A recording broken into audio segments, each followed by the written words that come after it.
और यही एक और खबर बता रही हूँ, क्योंकि आतंकवाद के खिलाफ भारत के साथ अमेरिका है और पहलगाम हमले पर भारत को पूरा समर्थन अमेरिका करेगा। FBI डायरेक्टर काश पटेल का यह बड़ा ऐलान, मुश्किल की घड़ी में भारत के साथ FBI। काश पटेल ने पीड़ितों के प्रति संवेदना भी जताई है। तो पहलगाम में हुए आतंकी हमले के बाद दुनिया भर के देश इस दुख की घड़ी में भारत के साथ खड़े हैं। आतंकवाद के खिलाफ भारत के कंधे से कंधा मिलाकर चलने की बात कह रहे हैं, जैसे लाहौर से लेकर इस्लामाबाद तक खौफ पसरा है। और वो दिख भी रहा है उनकी बातों में। आखिर कैसे बन रहा है पाकिस्तान के खिलाफ वैश्विक गठबंधन, अब आपको इस रिपोर्ट में दिखाते हैं।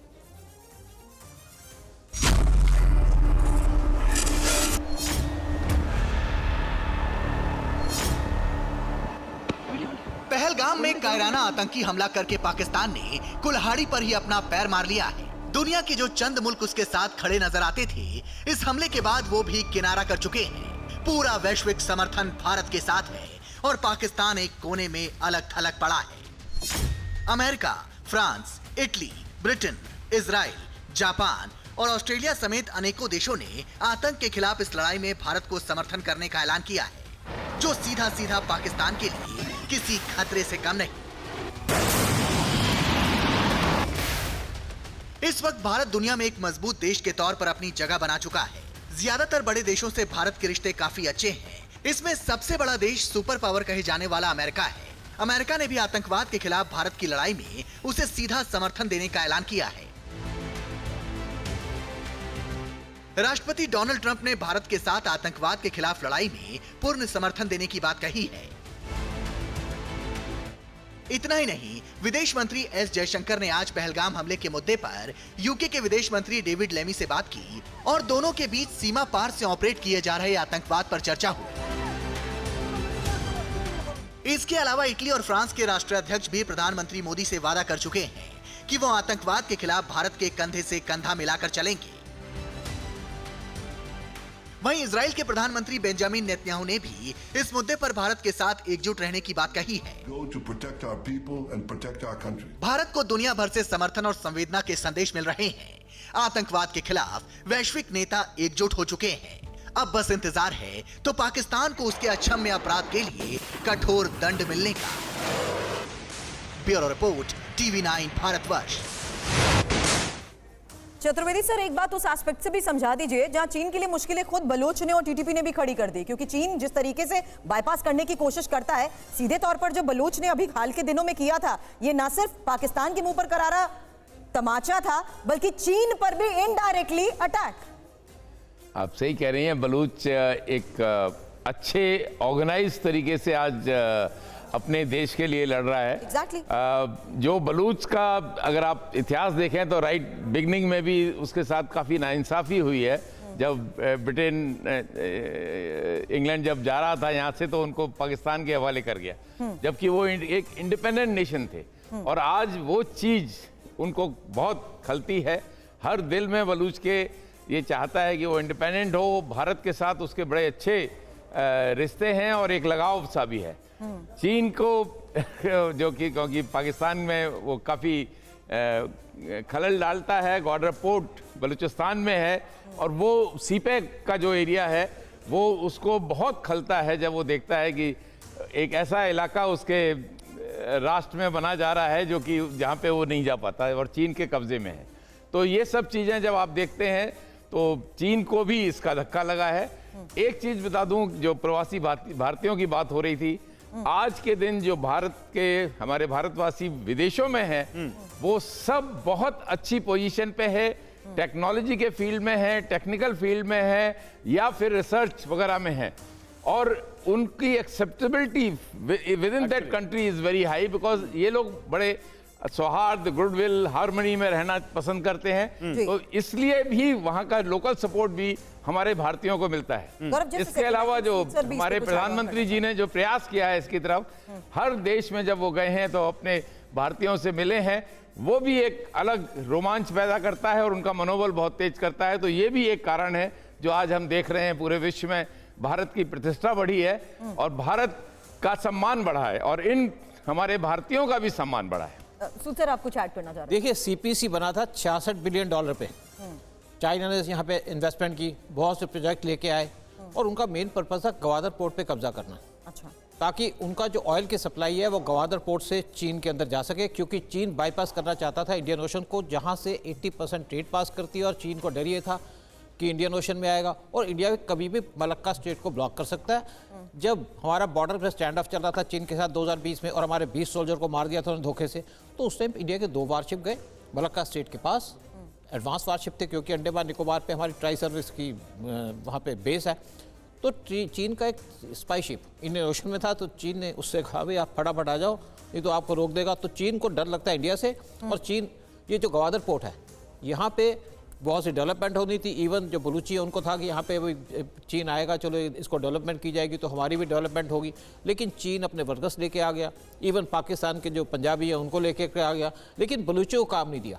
फिर इस पे उनके ट्रॉलर्स आते थे, बड़ी बड़ी ट्रॉलर्स आते थे, सारी मशीनें पकड़ जाते थे। ठीक है सर। तो इससे बलूचियों को प्रॉब्लम हुई।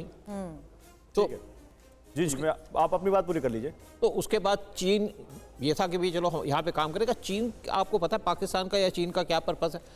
बलूची लेडीज़ को उठा के ले जाते थे और पूरा का पूरा कॉलोनी बचाना चाहते थे बलूचिस्तान के अंदर, और बहुत सी लेडीज़ को पकड़ के या लड़कियों को पकड़ के चीन के अंदर ले गए, जो पाकिस्तान की आर्मी करती है।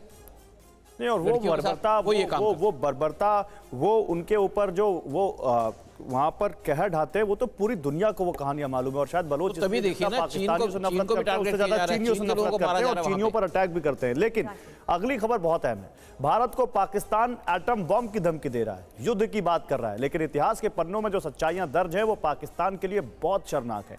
पाकिस्तान ने भारत से हर बार जंग में बुरी तरह शिकस्त खाई है, फिर भी पाकिस्तान अपनी तबाही और बर्बादी के लिए हमेशा आमादा रहता है।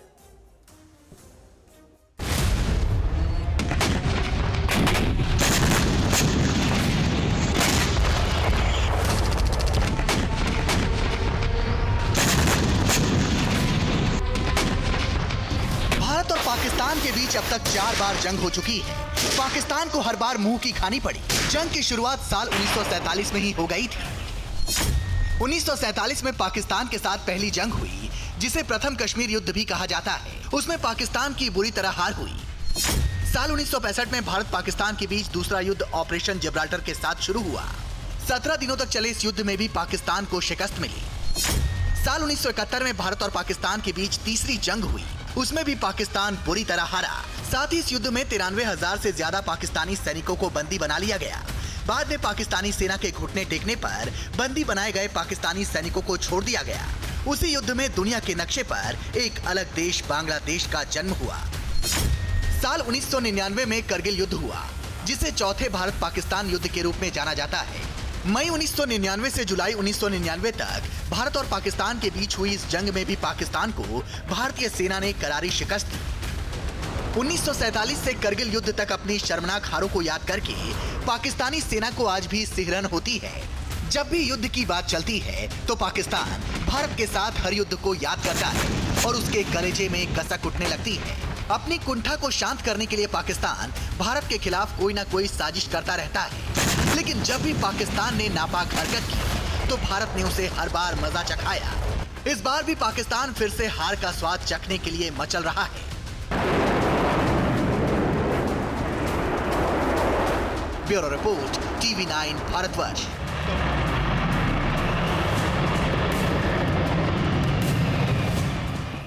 विक्रमजीत सर, ये हार का इतिहास तो दिखा दिया है, लेकिन पाक सेना में दहशत के सबूत रखती हूँ, और उसके बाद इसी आधार पर आपसे सवाल, क्योंकि पाकिस्तानी बटालियन की अंतर्राष्ट्रीय सीमा पर तैनाती तेज, यहां तक कि हेडमारला और सियालकोट लॉन्च पैड पर 13 चिनाब रेंजर्स की तैनाती, और शंकरगढ़ लॉन्च पैड पर 14 चिनाब रेंजर्स भी तैनात। साथ ही 26 चिनाब रेंजर भारतीय सीमा में कठुआ के ठीक सामने तैनात किए गए हैं। और ये जो पोजीशनिंग इस वक्त हो रही है सर, किस लिहाज से हो रही है?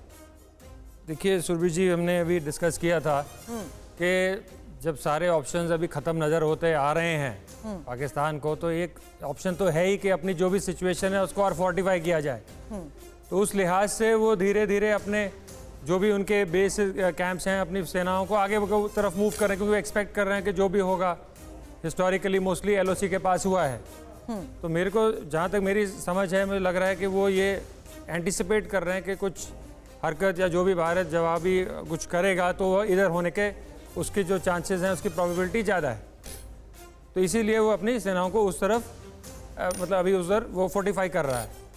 बाकी जो अभी आप देख रहे हैं भारत एक्सरसाइज कर रहा है, भारतीय नौसेना अपना वेस्ट कोस्ट में एक्सरसाइज कर रहा है, एयरफोर्स की एक्सरसाइज हुई हैं, तो ये भी एक तरीका है कि अपने आप को वॉर रेडी करने के लिए, जबकि सारी सर्विसेज हमेशा एक शॉर्ट ठीक नोटिस बात पे है, और वॉर रेडी भारत- रहती हैं। भारत ने हमेशा कहा है कि हम किसी दूसरे के जमीन पर कब्जा करने में हम बिल्कुल भरोसा नहीं रखते, लेकिन कोई हमारी जमीन पर घुसकर हम पर हमला करेगा, यानी हम किसी को छेड़ेंगे नहीं और हमको छेड़ेगा कोई तो हम छोड़ेंगे नहीं। सही कह रहा हूँ सर? बिल्कुल सही। चलिए इसी नोट पे बहुत शुक्रिया आप सभी लोगों का हमारे साथ जुड़ने के लिए।